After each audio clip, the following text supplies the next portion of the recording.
بسم الله الرحمن الرحيم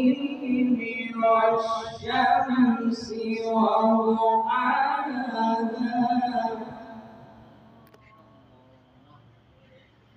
والقمر إذا تلاها والنهار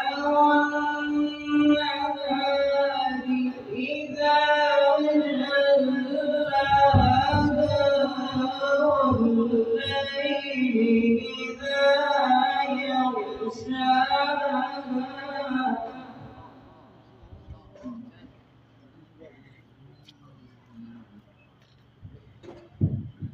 والسماء